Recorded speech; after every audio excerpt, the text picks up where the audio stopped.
Good day. Today, I will discuss about financial implications of product defects using Monda Nissin. So first, what is product defect? Ang product defect ay anumang problema sa produkto na nagiging dahilan para hindi nito ma-meet ang expected quality, safety, or standards. Hindi lang ito tungkol sa sirang produkto, pwede rin itong maling ingredients, contamination, packaging issues, or hindi pagsunod sa international standards. Example, kung bumili ka ng instant noodles tapos may kakaibang amoy or lasa, that is already a product defect. Now, bakit ito importante? Because product defects directly affect customer satisfaction, company reputation, at higit sa lahat, financial performance. For a big company like Monda Nissin, kahit maliit na defect lang, pwedeng lumaki ang epekto dahil milyon-milyon ang production nila. To better understand this topic, gagamit tayo ng concept na Total Quality Management or TQM. Ang TQM ay isang management approach na nakatuon sa pag-prevent ng defects, pagpapabuti ng processes at pagtiyak ng customer satisfaction. Sa madaling salita, ang goal nito ay makagawa ng dekalidad na produkto habang iniiwasan ang mga problema sa production. Ang pinaka-key idea ng TQM ay mas mura ang mag-prevent ng problem kaysa mag-fix ng problem.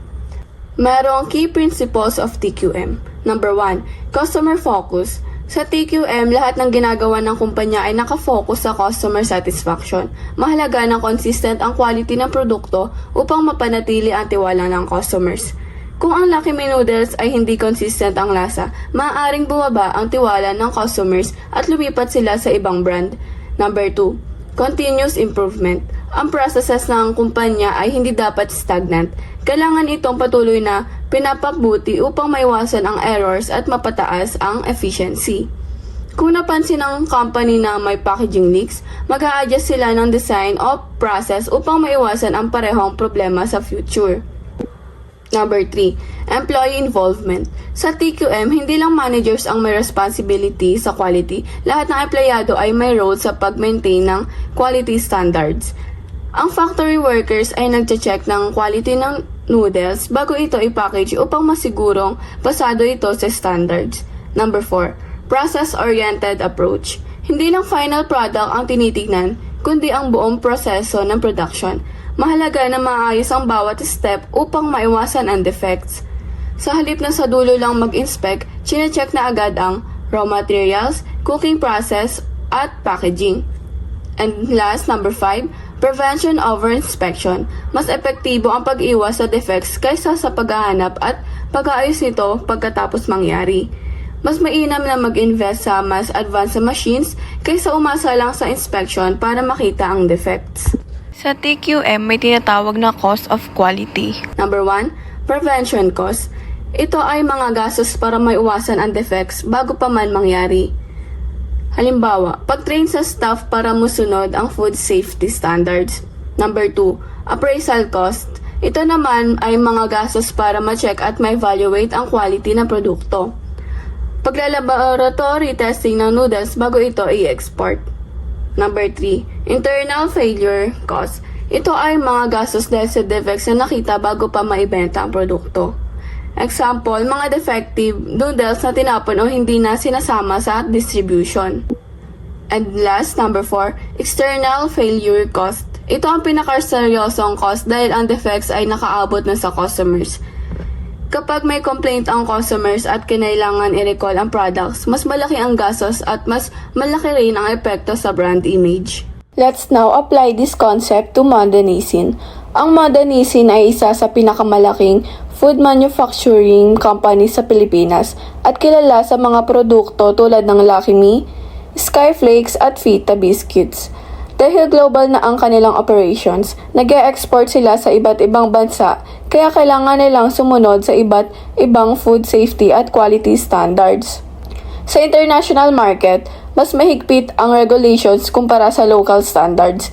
May mga pagkakataon na ang products ng Monda Nissin ay nafa-flag dahil sa differences sa food safety rules ng ibang bansa.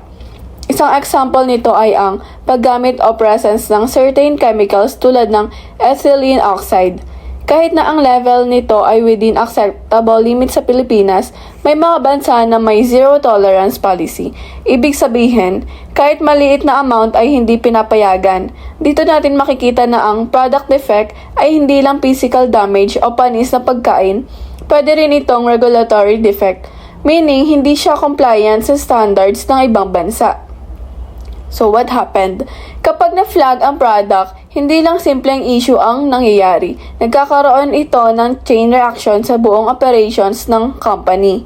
Una, nagkakaroon ng product recall o withdrawal na nangangahulugang kailangan alisin ang produkto sa market kahit na naipadala na ito. Pangalawa, naaantala ang distribution at supply chain dahil hindi agad may benta o may papadala ang products. Pangatlo, napipilitan ang kumpanya na baguhin ang product process tulad ng pagbabago ng ingredients, pag-upgrade ng testing procedures, pagdagdag ng quality checks.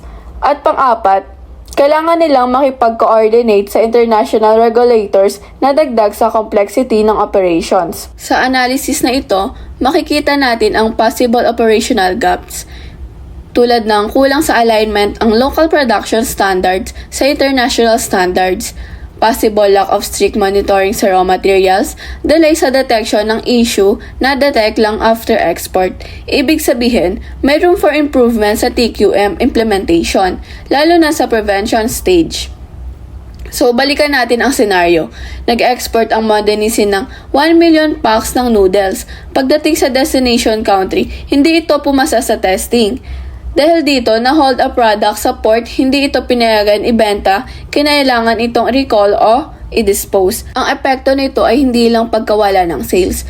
May additional cost pa tulad ng shipping at logistics, storage fees, habang naka-hold disposal cost kung hindi na pwede benta. At higit sa lahat, nagkakaroon ng loss of trust mula sa international partners at consumers.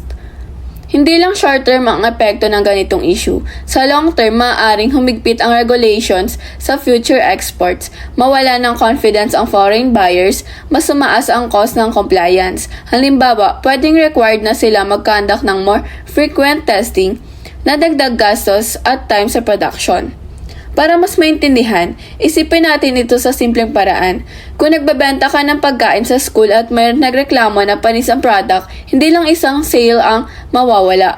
Possible ring, hindi na bumili ulit ang customer, ikwento pa niya sa iba ang bad experience, masira ang reputation mo bilang seller. Ngayon, kung ilalagay natin ito sa level ng isang malaking company tulad ng Modernizing, ang epekto ay hindi lang daan o libo, kundi milyon-milyong piso at malaking damage sa brand. Now, let's summarize the financial and operational impacts of product defects. Una, nagkakaroon ng increased cost ang company.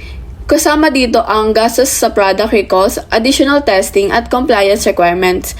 Bukod pa dito, may losses din sa wasted materials tulad ng mga produktong hindi na pwedeng ibenta. Halimbawa, libo-libong packs ng noodles ang kailangang itapon dahil hindi pumasa sa quality standards. Pangalawa, nagkakaroon ng lower efficiency sa operations. Dahil sa issues, nagkakaroon ng production delays at kailangang ulitin ang ilang proseso para masigurong pasado ang quality.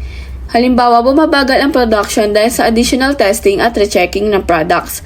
Pangatlo, naapektuhan ang profitability ng company, nawawala ang potential sales dahil hindi na ibenta ang products at anaantala ang exports. At panghuli, may epekto rin ito sa reputation ng company. Kapag nawala ng tiwala ang customers at kumalat ang negative news, maaaring lumipat sila sa ibang brands.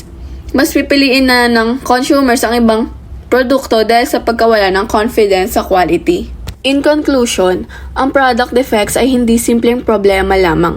May malaki itong epekto sa financial at operational performance ng isang company. Kahit maliit na issue sa quality, kapag hindi naagapan, maaaring magresulta sa malaking gastos, delay sa operations at pagkawala ng tiwala ng customers. Mula sa case ng Modernizing, natutunan natin na ang quality problems ay direktang nagdudulot lang mataas na cost, lalo na kapag umabot na ito sa customers o sa international market. Nakita rin natin na mas epektibo at mas cost-efficient ang prevention kaysa correction dahil mas mahal ayusin ang problema kapag nangyari na ito. Bukod dito, mahalaga rin na ang mga global companies ay naka-align sa international standards dahil iba-iba ang regulation sa bawat bansa. Ang hindi pagsunod dito ay maaaring magdulot ng recalls, pagkawala ng sales at damage sa brand reputation. My key insight is, quality is not just about making good products. It is about protecting the company's profit, operations, and reputation in the long run.